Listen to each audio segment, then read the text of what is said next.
All right, gentlemen, welcome back to the ManTalks Show. Today we are going to take a deep dive into the inner critic, defeating the inner critic, dealing with the voice inside of you that is constantly and incessantly shaming you, guilting you, criticizing you, judging you, beating the crap out of you, however you want to describe that. But we're going to talk about where it comes from, what creates it, where the majority of us as men go wrong in dealing with the inner critic, and then how we actually right that ship. How do we actually work with the inner critic or reestablish or rehabilitate our relationship to it to get better results? One of the key things that all of us can change, shift, develop very quickly is the ability to speak to ourselves differently. And this is a key component in any type of self-respect. I like that word better than self-love. Do I love myself? I mean, sure, maybe, yes. Do I respect myself? Yes. And respecting myself and acting in a way that is self-respect oriented has dramatically changed my life. And learning how to have a good relationship with this part of me, with this inner critic, has changed my life because for me, my inner critic, my inner dialogue, and I'm going to define inner critic here in a minute, but basically your inner critic is just a part of your inner dialogue. It is a part of how you speak to yourself. And all of us talk to ourselves in certain ways. Maybe not all of us. There's actually a percentage of people that do not have any type of inner dialogue or inner narrative, which is a very different sort of thing.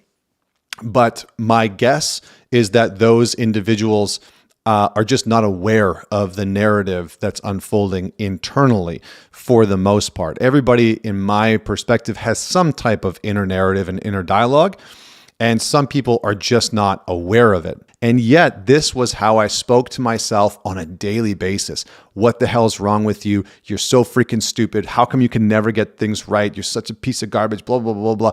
Like just critiquing the smallest things. Why'd you do that? That was so dumb. It was incessant. And this voice in me was one of the loudest voices that I had. It was constantly there. It was constantly switched on. It was at max power all the time. So, maybe your inner critic isn't that bad. Maybe this inner dialogue that you have with your critic is okay, and it shows up when you genuinely have done something wrong or you could have done something better. But for a lot of the men that I've worked with over the years, one of the major things they are contending with is this inner dialogue and this inner critic that is constantly berating them.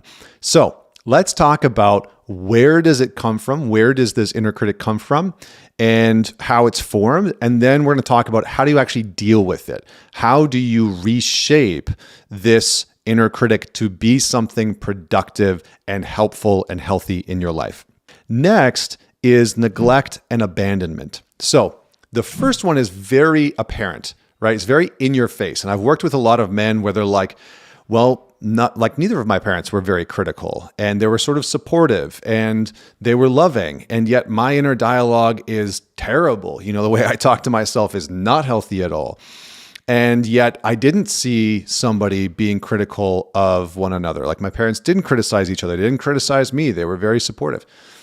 Another version of this is neglect and abandonment. So you can create a very negative, unhealthy, demeaning inner dialogue when you have not got your needs met as a child. So here's what happens, okay?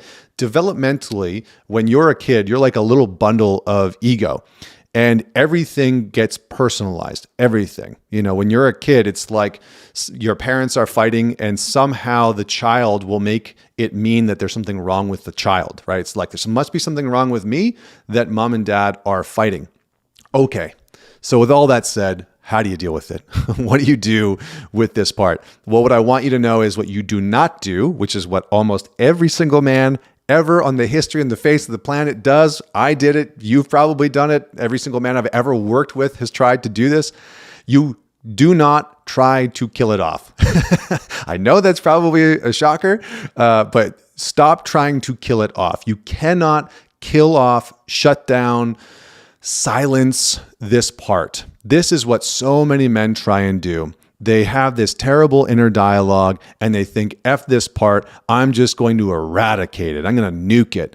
And that doesn't work. Why doesn't it work? Because of the one major psychological lesson that I want you and every human being to know, which is that what you reject grows stronger. What you try and reject psychologically grows stronger. So if you're having a psychological conversation with yourself, right? If you're having a conversation with yourself and you can hear this part of you that's like criticizing and getting on you, and you just try and reject that part, or you're like, F you, I'm not going to listen to you ever. That part of you is going to get stronger. It is going to grow. It's just like people that struggle with anxiety. The more you try and reject that anxiety, the more you try and ignore or kill off that anxiety, the stronger it gets. This is a fundamental, irrefutable psychological principle that I wish everybody understood, because it is not a pathway to change, transformation, healing, or betterment in any way, shape, or form. It will not work. I promise you. I tried it. I've seen tens of thousands of men that have tried it, and it just doesn't work. So if that's not the path, then what is the path? First, number one, identify the origins of your inner critic. Identify the origins of your inner critic.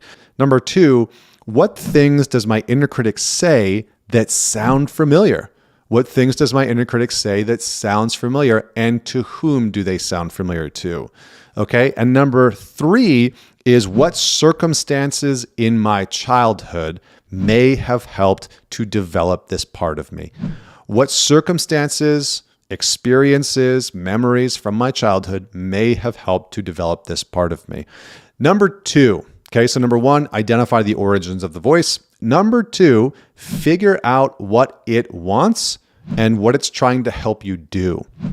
Figure out what this part wants and what it's trying to help you do, because this part of you, this inner critic, is not evil. It is not an evil part. It is a loyal soldier that in your childhood was trying to help you figure something out. Number three, set some boundaries. Set some boundaries, okay? Just like if you were at a pub or you're at a bar and there's some obnoxious drunk guy that is just berating you and talking shit to you and being annoying, you're probably going to set some boundaries with them. You're not going to just sit there and take it. You're going to say like, hey man, listen, like that's enough. All right, that's enough. Thanks. That's enough. Number four, and this is absolutely essential, repurpose this loyal soldier. Because again, your inner critic is a loyal soldier. It for a lot of men, it can be a really potent force, and it needs a purpose. Again, you can't just kill it off. You can't just try and shoo it away. You need to repurpose this part of you. So what function do you want it to serve? If you enjoyed this, A Man's Guide, please man it forward. Man it forward to just one person. Share it with just one person that you know will benefit from this. This is how this channel grows. Please don't forget to subscribe, whether you're listening to the podcast on Spotify or Apple, or you're watching me on YouTube, and share with a friend. And as always, until next week, this is Connor Beaton signing off.